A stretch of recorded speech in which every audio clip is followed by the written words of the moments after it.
એક નાની આજના શુભ દિન એક નાની મારી જે ધ્યાન દોરવા જેવી બાબત છે તે પણ કલેક્ટર સાહેબ અને મંત્રી સાહેબને હું ધ્યાન પર મૂકું છું.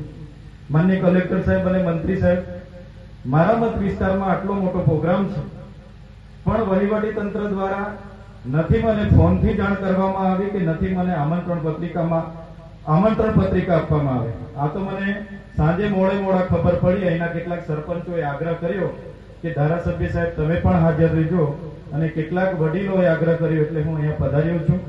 પણ હું સરકારનો પ્રતિનિધિ છું, સ્થાનિક ધારાસભ્ય છું.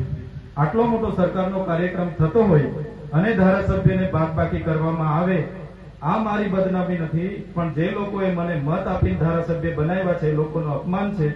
એટલે બીજી વાર આવું ભૂલ નહીં થાય એ પણ તમને ધ્યાન દોરવા માટે હું વિનંતી કરું છું. મને આ અવસરે જે 5 મિનિટ બોલવા માટેની તક આપી છે એ બદલ વહીવટી તંત્ર અને જેમણે મને સાંભળ્યા છે, જેમણે મારું સ્વાગત કર્યું, સન્માન કર્યું, એવા તમામ લોકોનો હું આભાર માની વિનમું છું. ધન્યવાદ. જય આદિવાસી.